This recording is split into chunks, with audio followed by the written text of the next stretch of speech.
আর তুমিও বুঝতে পারোনি ওদের পতাকা নিয়ে ঘুরছো আর মাথায় চুল রেখেছো ছাতা চুল, ওপরে ছাতা আছে, চতুর্দিক কাটা আছে। জানো কি এটার নাম কি?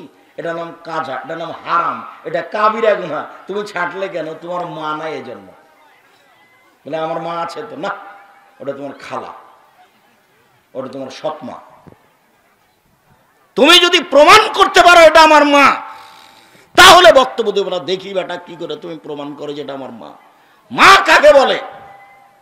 মুহাম্মদ সাল্লাল্লাহু আলাইহি সাল্লাম বলেছেন মা মানে 4টা কাজ লাগবে। এক, শিষ্টাচার। শিষ্টাচার কি জিনিস? আব্বু জুতা পরার সময় ডান পায়েরটা পরিও, খোলার সময় বাম পায়েরটা খুলিও, শিষ্টাচার। আব্বু পানি খেলে ডান হাতে গিলাস ধরিও, শিষ্টাচার। আব্বু ঘুমানোর সময় ডান কাতে ঘুমায়, শিষ্টাচার। আব্বু পেশাব পায়খানায় ঢুকলে দোয়া পড়ে ঢুকো, শিষ্টাচার। তার মানে মা। তোমার মাথায় এরকম কাজা চুল আছে, কে বলেছে তোমার মা আছে?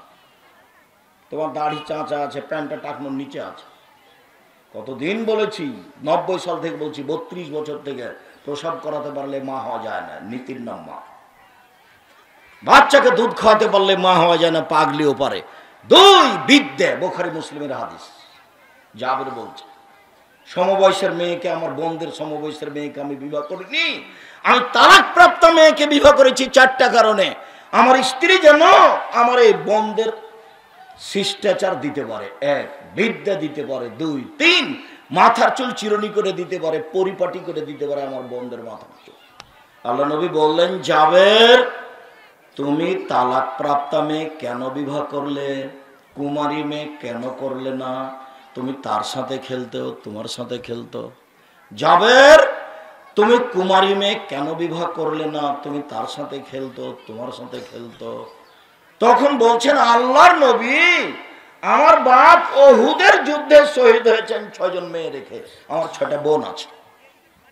আমার বোনদের সমবয়সের মেয়েকে আমি বিবাহ করিনি 4টা কারণে। না, আমার বোনদের সমবয়সের মেয়েকে বিবাহ করব না। এমন মেয়েকে বিবাহ করব যে আমার বোনদের 4টা কাজ করতে পারে। তার মানে তোমার মা করবে। 1 শিষ্টাচার, 2 বিদ্যা, 3 চুল পরিপাটি, শরীর হাত গাও গত, পা হাত পরিপাটি করে রাখা, 4 পাহারাদার। তোমার মা তোমার জন্য পাহারাদার, তোমার মা তোমার বোনের জন্য পাহারাদার। তোমার বোন এখন হাঁটছে মাথায় কাপড় না দিয়ে, কে বলেছে এটা তোমার মা? কিসের মা তোমার পাহারাদার? বেটা তোমার মাই সংসার ধ্বংস করেছে। তোমার মা এখনো ছোটবেলা উপরে ল্যাংটা হয়ে বসে আছে, পেট পিট দেখা যায়। কে বলেছে এটা তোমার মা? এটা তোমার মা নয়, এটা তোমার খালা, এটা তোমার সৎ মা, এটা তোমার মা নয়। তুমি মা প্রমাণ করো, কি দিয়ে করবা? আমি বুখারী মুসলিমের হাদিস তোমার সামনে পেশ করে দিলাম।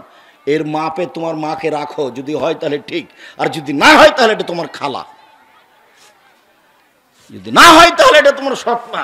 তোমার মা তো সত্য, এই কথাই ঠিক, আমিও জানছি। মা কাকে বলে দিয়ে প্রমাণ করো তুমি মাকে।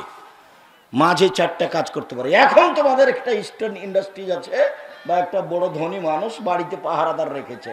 পাহারাদার যদি শুনেছে মালিক সকালে যে রাতে ঘুমিয়েছিল, তখন সকালে মালিক বলছে তোর হবে না রে, তোর চাকরি এখানে হবে না, তুই যা। তোকে কি ঘুমানোর জন্য পাহারাদার রেখেছে? তা আপনি একজন লোককে 7,000 8,000 টাকা বেতন দেন, একদিন ঘুমাচ্ছে সেই জন্য সকালে বিদায় করে দিলেন, আর আল্লাহর নবী বলছেন আপনার স্ত্রী পাহারাদার। নেন এবার। আমি বুঝাতে পারি না মনে হয়। আমি কি আসলে কথা বুঝাতে পেরেছি? যদি বুঝাতে না পারি তাহলে এটা আমার অক্ষমতা। হাদিস তো বুখারী মুসলিমে, এই হাদিস বুখারীতে কয়েকবার এসেছে, অন্তত 20 বার এসেছে। সম্মানিত দিনী বোন, সম্মানিত দিনী ভাই, অজু করে 2 রাকাত সালাত। উকবা ইবনে আমির রাদিয়াল্লাহু তাআলা আনহু বলেন, একটু কথা আর একটু স্পষ্ট করে নি। আল্লাহর নবী বলছেন খালিফুল ইয়াহুদা ওয়ান নাসারা, পৃথিবীর মানুষ ইহুদি খ্রিস্টানদের বিরোধিতা করো, পৃথিবীর মানুষ ইহুদি খ্রিস্টানদের বিরোধিতা করো। বলতে থাকলেন, বেতন বলতে থাকলেন। এবার মক্কা থেকে মদিনায় চলে আসলেন। দেখছেন যে মদিনার লোকেরা মুহররমের 10 তারিখে সিয়াম থাকে, রোজা। তো তিনি জিজ্ঞাসা করেন, এই শোনো মদিনার লোকেরা, তোমরা মুহররমের 10 তারিখে রোজা থাকো কেন? তখন জনগণ বলল, মুহররমের 10 তারিখে আল্লাহ ফেরাউনকে ডুবিয়ে দিয়েছেন, মূসা আলাইহিস সালামকে বাঁচিয়ে দিয়েছেন, এই জন্য আল্লাহর শুকরিয়া আদায় করি, মুহররমের 10 তারিখে রোজা থাকি। তখন আল্লাহ রাসূল বলছেন, আচ্ছা আচ্ছা আচ্ছা ঠিক আছে, আমি তোমাদের চেয়ে বেশি শুকরিয়া আদায়তে হক রাখি, আমিও 10 তারিখে সিয়াম থাকলাম, আমার সঙ্গী সাথী সাহাবী তোমরাও থাকো। যেমন বলেছেন তেমন সাহাবীগণ বলছেন, বলেন কি আপনি, মুহররমের 10 তারিখে সিয়াম থাকবো মানে? দিন রাত বলছেন আপনি যে ইহুদিদের বিরোধিতা করতে হবে, খ্রিস্টানের বিরোধিতা করতে হবে, এই দিন হলো তাদের বড় দিন, ওরা এই দিনকে মানে। এই দিনে ফেরাউন ডুবে গেছে, এই দিনে মূসা বেঁচে গেছেন, ওরা এই দিনকে বড় দিন মানে, আমরা এই দিনে সিয়াম থাকবো মানে থাকবো না।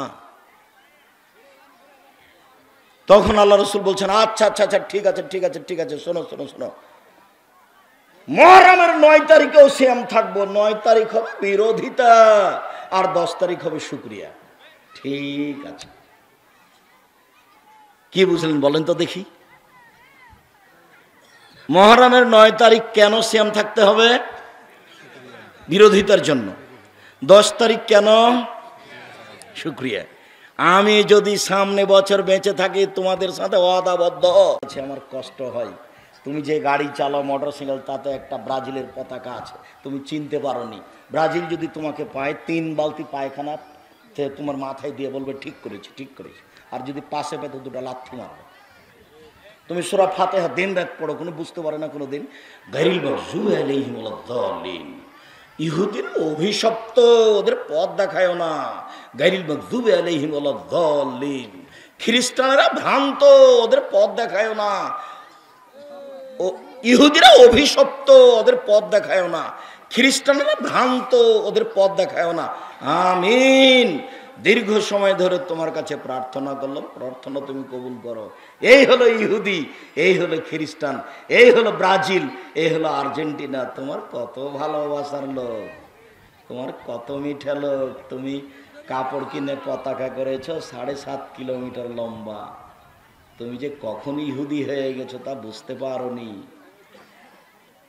তুমি যে কখন খ্রিস্টান হয়ে গেছো তা বুঝতে পারোনি। আল্লাহ নবী বলছেন, আমার উম্মত ইহুদিদের সাথে মিশে যাবে, ডান পায়ের জুতা বাম পায়ের জুতা যেমন সমান সমান, আমার উম্মত ইহুদি খ্রিস্টানদের সাথে মিশে যাবে, ডান হাতের বিঘত বাম হাতের বিঘত যেমন সমান সমান, একবারে কাঁটায় কাঁটায় মিশে যাবে।